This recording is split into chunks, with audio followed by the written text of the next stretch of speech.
Lah iki. Enten kalian niku napa mawon? Lah kok ana lambe ngisor karo lambe dhuwur. Lah nek lambe ngisor kok terus piye? Niku mboten lambe. Wis takut takut.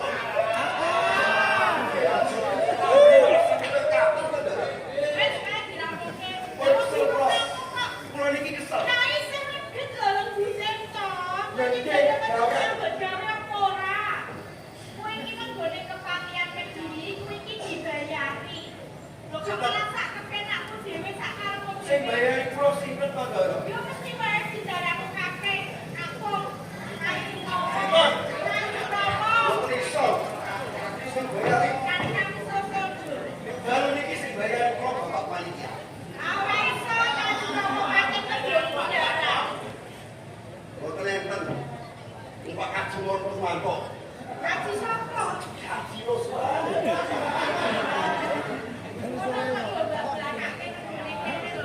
Pun kula belakake belakake. Yo gawe tambah bayarane mboten bunda. Bayaran mboten tau bundaki. Mesti dipecat.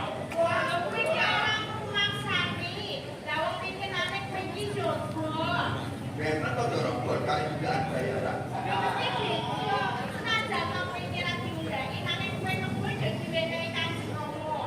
Pun iki sami kali utang. Ya mboten nek bayaran mudah. Soyo-soyo kredit mawon dipecat.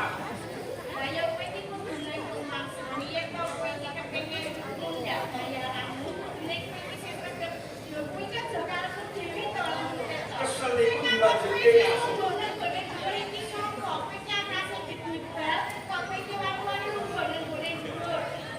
Sampai bisa saya ngajak cek. Tak perlu ikut daftar. Bukan kok sebenarnya gede. Dan itu sepinter di sikile. Bang. Kok saya tanya nih. Dari kira pun apa derek. Pak gua kita harus orang bingung.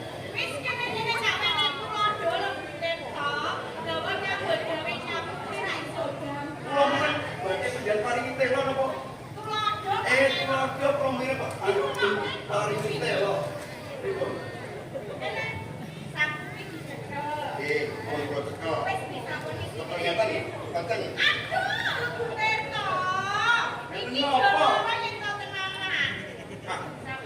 Biasanya ini kita pulang kampung Pak.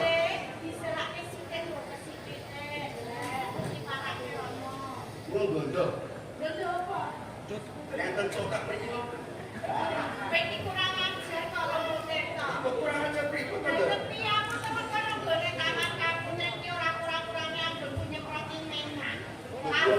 Pulau buatan Mas Tani itu. Pulau kondo ke enak. Ting Taman Sari ke enak cokak. Akhirnya cokak itu betul.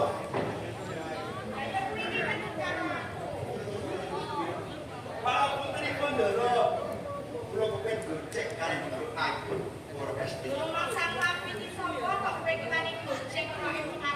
Gojek niku mboten mapas. Gendoro abdi diwastani kebutuhan ngomong kene. Kenapa-napa to, Ndoro?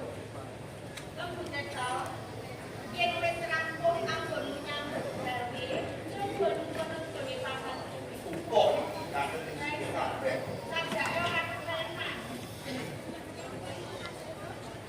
Kulo tak kalian ngomong. Kok mboten kakak. Semuanya kok ngelengke. Rampung Rampung lepas bro.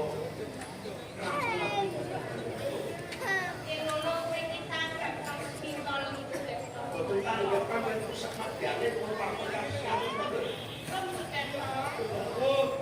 Jadi aku harus bodoh melawan kuwi. Nangis saben dino aku kuwi tak sama depan. Mergo aku kuwi ngomong ngene wong mesti lawan kuwi.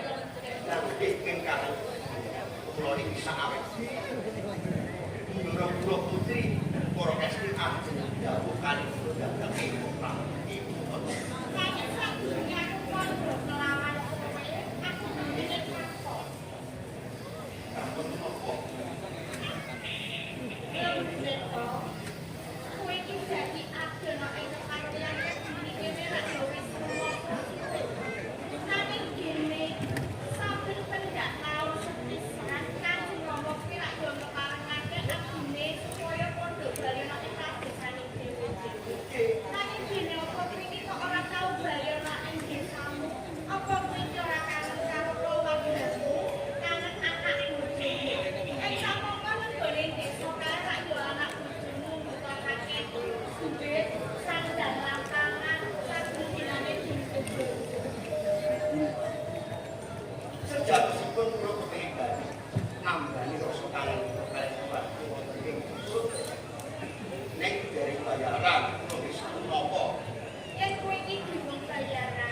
Ya sing sabar mengko Apa itu kok ini piye?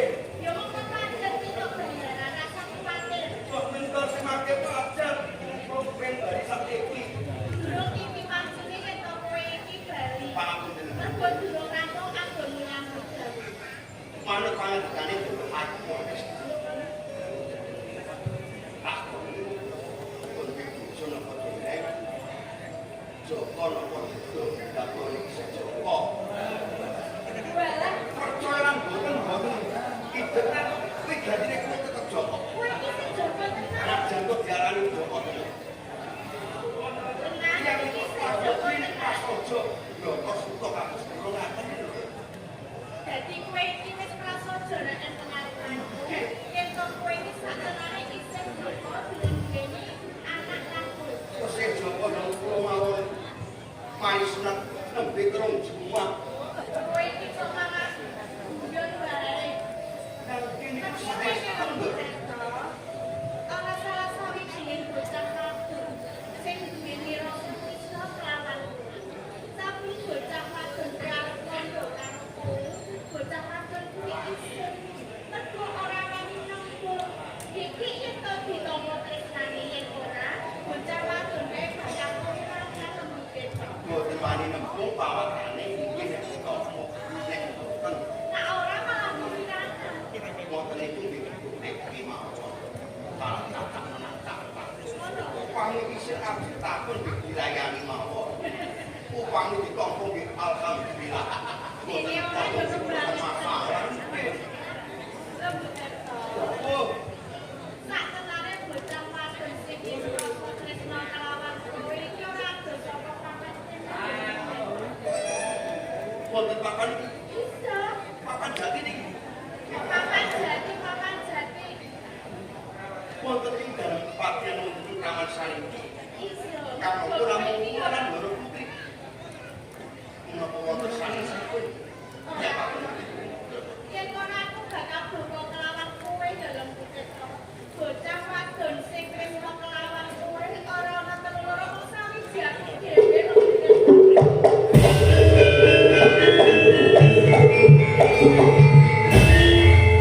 Sak tenane wis banget iki terus. Ambis samare sinten iki lagi terus.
sejatine putus akal. Monggo mriki kanggo orkes. Sinan-sinan menawi lampung pengkuli akras tempur barang budaya kaum sinar. Kabeh aku kang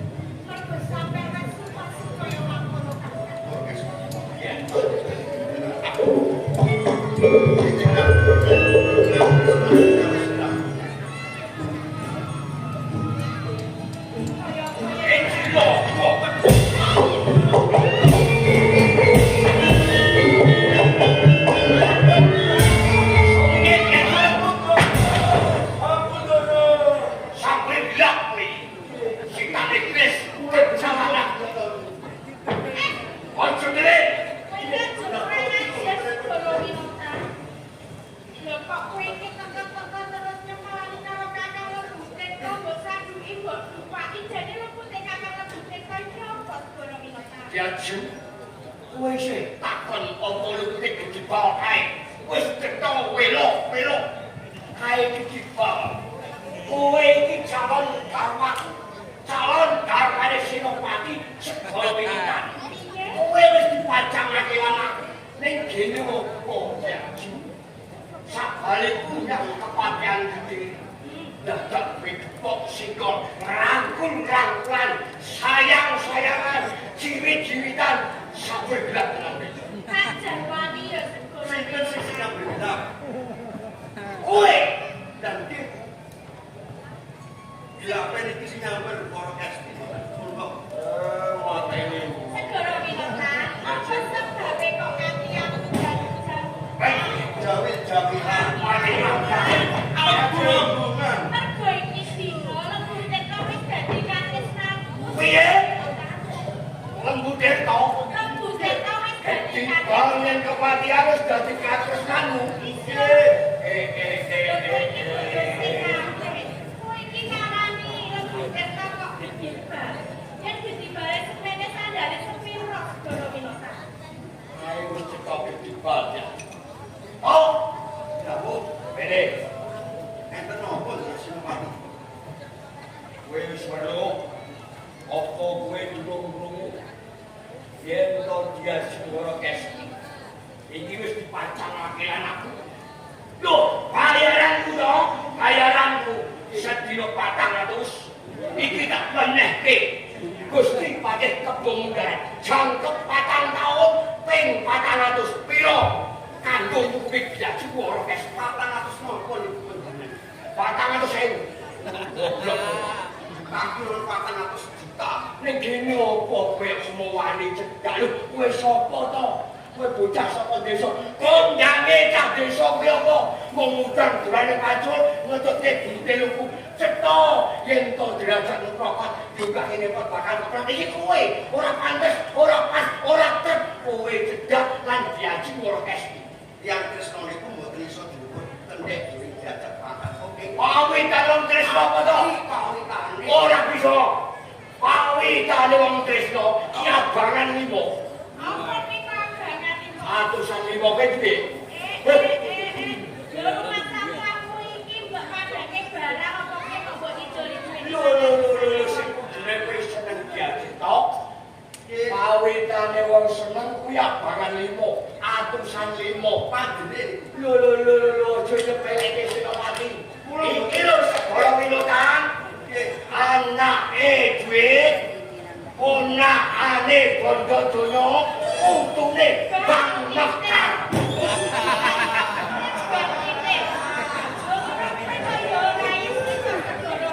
Anget sugihe to, anak dulure bang recek.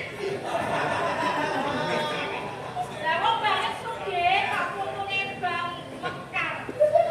Ya kowe iki duwene rasa iki. Mun saya kudu Senopati. Piye wong sampeyan dadi kula. Oh, ajak sangat iki. Urus sing dadi sampeyan iki bae-bae. Nek sampeyan tresnani kalian orkesti. Upami sampeyan dadi kula ngopo niku sampeyan gelem aku dadi kowe. Wong beto iki karo belum bela. Lho, aku aku ngomong dadi kowe ditresnani karo bundarane sing ayu ginu-ginu sing kawane tobrut. Aku ora bakal nampik kawan kok tobrut iku. Halo, kawane setu legi. Setengah lemu ginu-ginu. Wah, aku kene opo tak tampik. Bento piye tak tampa lho. Nggih padha kali kula. Napa meneh kumpul genak macet to. Tresnane ora kesti kali kula diteteni wong. Ojo kok padake aku kan kowe. Bento to yen to aku mempet wis pas wong iki pacaranku calon garwaku. Nek kowe nganti bebraya lan jati ora kesti. Besok to wis kelakon mau kowe nyekel tekan dia sing ora kesti nggawa batok turut-turut keket jaluk ngemis ning omah-omah. Kowe kuwi to Ora waras ya Segara Winata. Ikrah mungkin sampeyan. Napa sampeyan ngerti kira-kira yen besok niku kula kalih karo Esti gawa tekan kalih. Lho. Sing wong doyo penake dia sing ora kesti ki opo? Nyambut gawe nek kene mung mati gede pak bayar aku piro to? Kowe kondo ya. Kowe kondo mengko tak wenehi waton kowe lunga saka kepatihan. Kowe lo metu saka kepatihan ora suwe mangkane ATM. Tak transfer nggo mulih ning desa. Pinten kira-kira niku? Terus yo 4 miliar, 5 miliar. Kanggo nyukupi keluargamu ning omah. Kok 4 miliar iku duit napa tulisan to? Sambil bilang kowe kaya Segara Winata. Lumrahe wong kene lagi kok duit iki atusan. Ratusan jutaan beda sama panis dari Sampeyan disebut duit pripun to? kilon Ditimbang. langsung tak timbang bilang kita ini Segara Winata Iku gabah napa duit iku? kandani Pak mula kowe tak beli kok cuma belajar bebayani biasa Pak Ciloko Lah kok bebayanya apa sedape? nitik jempolane yang bukti to semono gede ini wah gawe kok barang liyane makai wong Ciloko beda kali Ciloko kowe ojo gelem diajak Lah kok ora gelem kok wis padha seneng. nek jempole gede to bengkong Ciloko kowe ora kena gapus Dia ora kok. Aku kan bicara sampe ya kakakku iki. Mikane terus Senopati. Ukuran gede sing bengkok jadi bayani. Bayani sing kuwi. Pripun to? ya sih Apa? wis cukup semene pengtriwoan sing perlu anggone cedalan lumpuhen to yen nganti kawula ning kepatihan ini padha pangerteni Ciloko nang sorane derajate Gusti Pati Kebo Mundaran Kabeh iki mau wis tak pikir Segara Winata. oh cahayu cintaku manis piye kowe wis kebacut terus lho kowe ngene Kula nggih padha sampun dibaca tresna kali kula. wow bulu-bulu kan lele hancur hati kulit Wait, tenang ini. Upamane kakesan kalian dulu kali mundaran. Jagung bakalan Tak keselo. kula tanggung perkara. Jebul sing luput ini calon balap. Mripate wis katarak. Ono ngene kok pilih ngono. Sampeyan iki kepiye to biasa. Lah kowe kok larane aku patut kakak. Ono wong bagus kakak pitekso, yo calon garwamu sugih padha batu. Lho, kurane apa? Lah kok pilih tiba gandane ora enak ning omah pakanane sego telo. Kowe arep urip sengsara.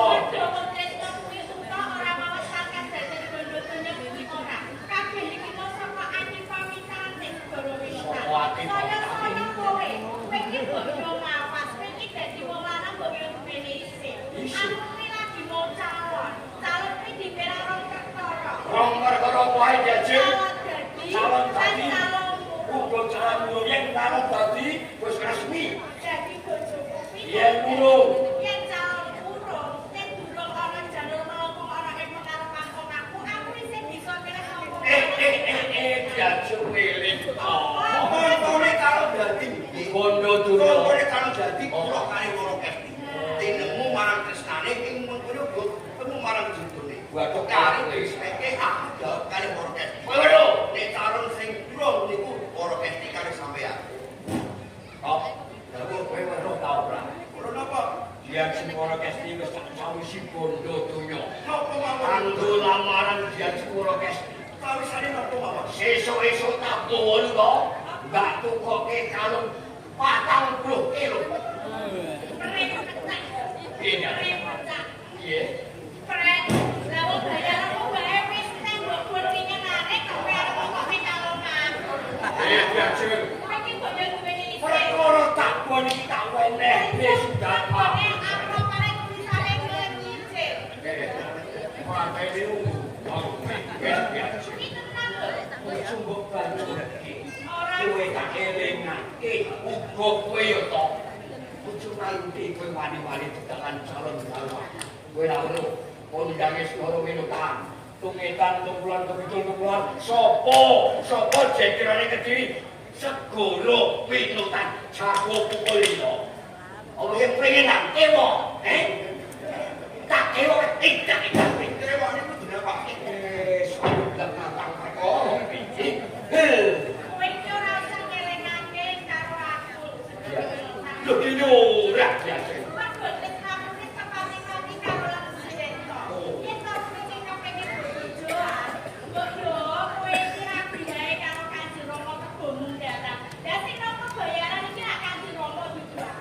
Karo pate kebun darah. Cocok niku. Cocok piye? Bakal terjadi dua P. Apa piye? Penung-penungan. Oh, jadi kabeh ngono wis kok semojo. Bakal resipune gede, uga kowe wis sanggup nglakoni. Tegese kowe ora bakal wedi. Dengeling. Jagung perkarane kanggo perkarane yo. Sarau pun harus Senopati minangka presiden. Anjing bisa bukan Krisno kali orkes. Yo. Kami nanti pun mboten kapan mau kali orkes. Kulo enting aku kulo kali Pak. Tenang to. Tak wadulke karo Gusti Mane kepundaran cilaka kuwi. Gus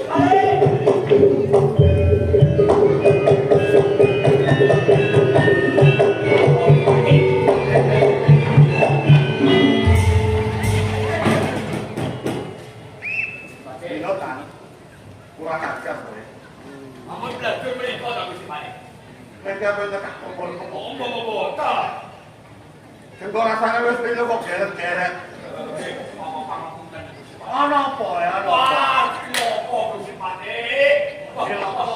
Jebul bayarane kula sedina 400 kula paringe panjenengan boten wonten gunane. Lho lawan pripun kula wangsule kepatihan kepengin kepanggih calon garwanipun kula ngejasi orkes. Jebul sing kepatihan dia sepuro kasih calon garwaku kuwi wis ikut-ikutan karo lanang. Lho, wis ikut-ikutan karo lanang. Sopo sakwane ikut-ikutan karo anak? Iki golek Bukerto Gusti Mane. Oh, Bukerto. Pangwesane monggo nek kare lho. Lho niku niku. Mane niku. Panggil opo kae dulu. Niku. Foto sekiramu bubangi. Ora dadi. Mas. Ora dadi. Wis besok kabeh to aku juga to.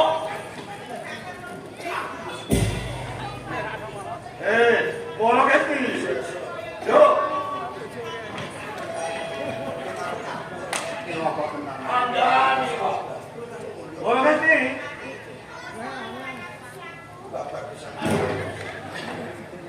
Maka semua bangsa ini Kuwi nek calon desa dadine kokok Gusti Mane. Sampeyan iki lho kakak kok Bukerto. Besok kabeh kuwi iki. Aku lu demek kowe kok. Yo. Kira kok tenang. Apa bener? Lembut itu seneng karo urip. Nggih Kanjeng Rama, Bukerto menika wis Lho, tak Kira tenan jare sekolah ini. Kakek to. Iya. Ribut. Wah, ribut. Aki kula dicuri. Aki kula dicuri. Perkara iki tak urus. Nggih. Ya. Cilaka. Ora ngerti. Coba perono. Aku tak kabar kalau bukan tak urus perkara iki. Ojo kuwatir kowe. Kita ben Ayo ngono. kowe tak ngomong sih. Kurang ajar ta. Wong butet to.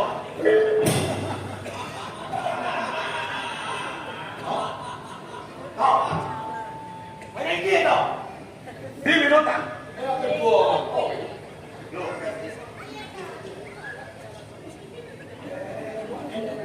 Kowe iki krungu pembuwe apa ora? Aku arep takon karo butir to. Ayo kono. Kowe rene dia. Angel tak takonane. Mungkin kok ben di atas Kuwatir. kowe ngapane lampu ketok nek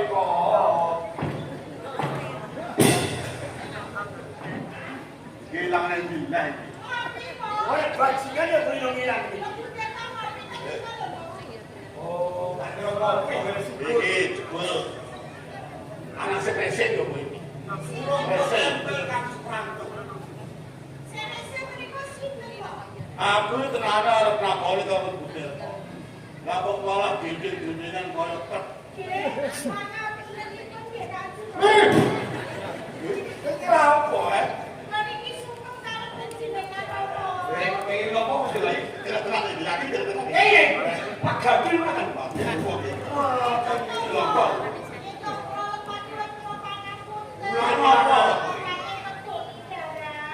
Iya Pak Pangan Pulau. Tak tahu sumpahmu. Ngadep. Ulang. Yo ora apa-apa. Paling lain patah lewat. Ora kasih. Lembutir kowe iki abdi. Aku nek ngarani lembutir kowe iki adib sing kurang ajar. Abdi sing ora apa. Nggih. Wis ora ngajeni karena aku bapak pisan. Nek ora ngajeni aku yo perlu kerjane marang derajate pate. Nggih. Nek kaya ngono to kowe. Kudune kerjane karo aku. Ora malah kaya ngono. Ora suka bapak pisan. Oh, tune yo ngaji iki. Lawang sudan manis sare. Gusti mate kepunggaran. Aje lo. Iki lho. Buku aku nek ngaji.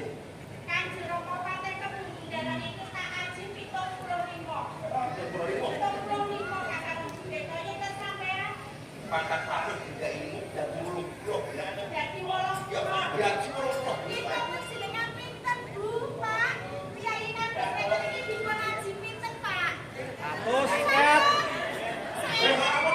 Adai Pak Adai. Adai. Oh, lah aku bantu popo. Kowe iki anak kurang ajar kowe. Ya kaya kolangan sapi. Saya tak karepno iki ora kaya ngono, ora kesti. Mereka ngajeni. Tegese ngajeni, ngregani. Nggih. Aku iki wedi ngono lho. Ora anak ora wedi karo setanmu. Oh, ini anaknya wedi karo wong tuwa. Ora nambung blas iki. Oh, dune wedi. Aku wedi ngono lho.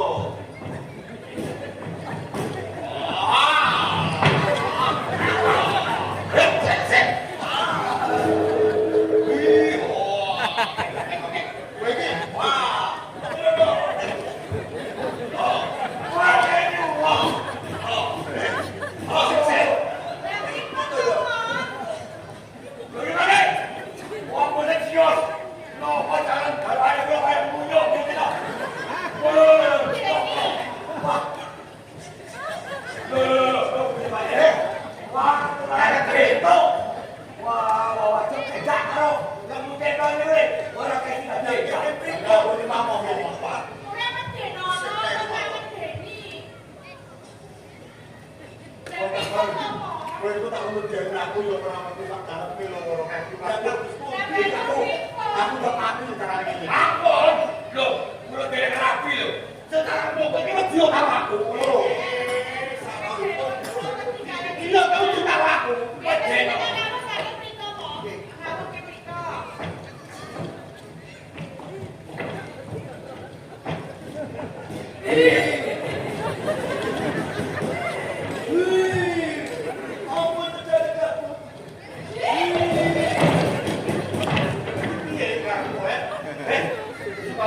Kandhani lah.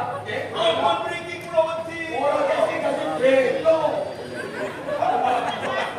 Sing apik awakmu nek ora aku beda. Lah piye no? Calon garwane Senopati wis ketularan bento. Gara-gara kumpul kok butir to. Sing beda sing edan ora mung aku dhewe. Sopo diajen? Ora kancane. Kancane sopo diajen? Kowe. Apa iso bento? Sampai iki Sampai iki malah sanggure wong dene. Kuwi jenengan pirsani Pak Bu. Lho wong lanang bengi-bengi kok wedaan. Tenang. Iki nek yo beda karo aku wong wedok wis lumrah yen aku wedaan. Beda nang wis lumrah. Nek kowe malah beda iki. jajak. Nek ngono ora ketok. Apa? Oh, bapak-bapak wong tetek. Aja ngarani. Ora sekarang ikan joko. Bejo. Bapak-bapak ibu wong tetek iki bijaksana. Oh, bijaksana. Ngerti kowe karo aku bento dikelumpuke di tangga. Bijaksana nggih Pak Ki. Mari mana? Bisa wene mangan, wene rokok lho, iso bilang pun Isih dibayar. ora kok mulai disangoni kowe wene apa? Ninggali sampah lho. Lho kan. Kowe kok ora pelo lho. Kowe ngomong niku macem. Ada ate kok mesti bali. Ribon Wes barang ayo kemenangan. Tak takon sih. untuk kendana. Kowe kok kata pete ora urus. Mana kowe tak takon ae. Kowe Ora ngerti. Jawa-jawa Rama. ewo opo to ewo. Wis seneng karo kon butir kowe. Menika lho wis ngomong Krisna lan Baten karo bukit. Baten terus no. Siye Rama. Semono blok kowe butir kok. Wis tresno karo aku. Kulo tresno karo Moro Kasmi. Wis tresno. Tok nek kok iki.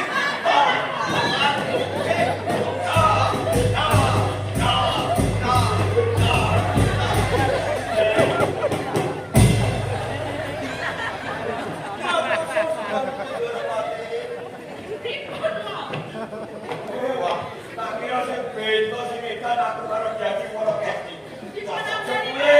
Sepule pate kebo mundaran kaya stres. Gara-gara aku stres. Kali kok. Ora aku bisa. Kalau jenengan ngaku kalian ning aku putra. Ayo, lan puter to. Sami-sami dene kok. Cocok. Oke, sebab kok milo kulo kae. Sebab kok aku kok. Ini lho. Kok sing itu ayu, selain itu bagus. Bagus. Niki lho. Semuanya gede bengok. Orang barang itu kok. Ini beneran. Kalau kan anakku bagus. Ini tak kuat dia. Wong menale aku. Aku blok. Pinten buat. Dok. Nggih. Komputer tok. Nggih, apa dok sing 100 bulan. Langsung 100 buah lho. Wong 100 buah Padahal. Alah padane 100 buah iki ngene iki lho. Ayo ini Mari kok muter nggih. Menawi segoro menekan nek kowe. Apa ora kok nggih 5 bulan.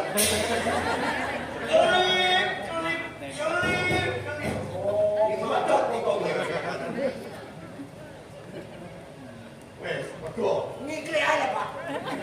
Wes, betul. Lah kok pripun jenengan nemu boleh sabelo kula kok. Nah, aku tak bilang kowe iki. Lho bayarane kula tak akeh. Kok bayaran barang Sampai dina 400 wis genep 4 tahun ting bingung. Ayo. Ora terus perkara bayaran. Lah kene nopo mesti mati.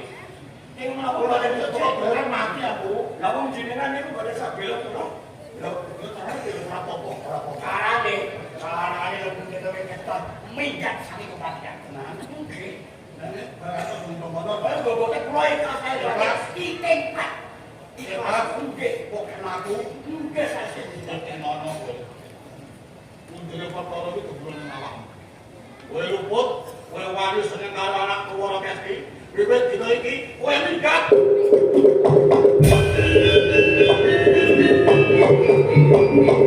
Kowe minggat teko dalem kepatihan. Wah, itu aku ora duwe ati kowe ora paten ora kunci. Nanging Kanjeng Rama, kula menika sampun kebantu Krisna kaliyan Kakang Lebu Teka Rama.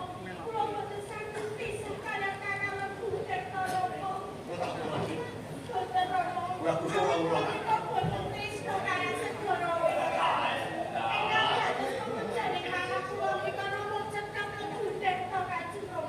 Ora kesti. Sawetara tak jaluk aja nganti sunan. Tumek-tumek kan. Hukum aku ninggalke kepanten mung sawetara. Yen pancen mengkene akran kowe dadi sepuh. Ora bakal pelajar. Bakal lawas enggal aku bakal takon salah satu urip paham karo.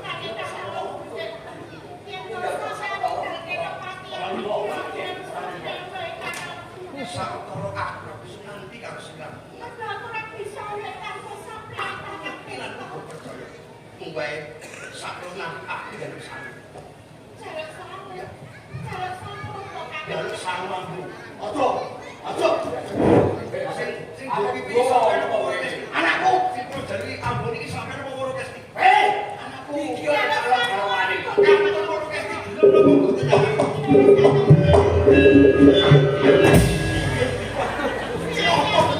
Anakku diomong wong woro Kesti mangko meneh aku jaluk sana. Waduh. Ya. Bapak kok kamu kok. Silo kan silo.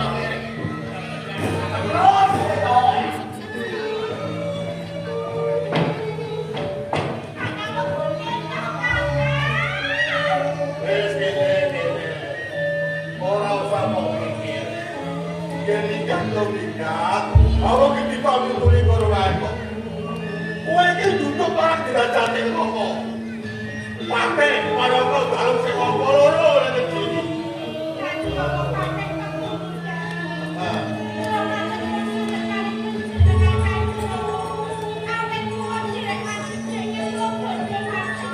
Iya.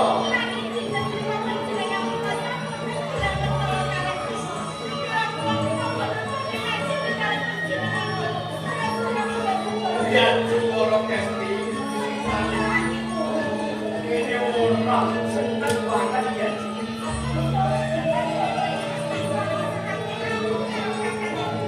Saya boleh ngomong ya. Kok beda ini?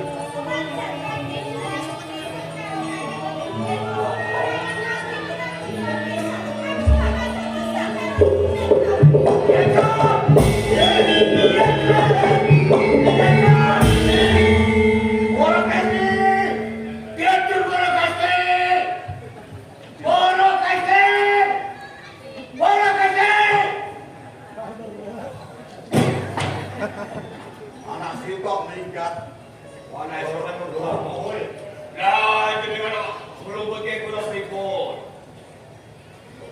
Sing nglumpuh niku boten kula nek panjenengan. Aku iso luput. Lah kenging menapa anggenipun kula mentah dhateng ingkang putra pripun kangge sebabipun kamangka kebutuhanipun. Dono ayu Woro Kesti sampun kula cekaken. Ning kenging menapa tasih tampil kali kedipal bocah desa. Lho putih kula napa? Kowe iki menawa dadi bocah lanang. Nggih. Bocah lanang kok nganti ditampil karo wong wedok. Iki ke bodho milo. Kurang punya apa? Mulane kula. Jare kelabas. Lah iya. Lha kok isin kowe. Nek menang bondo-bondo, menang sugih. Lho, niku segara winutan. Wis iki bali lan orane anakku Woro Kesti pasrahke. Pasrahke kula. Oh, tenan.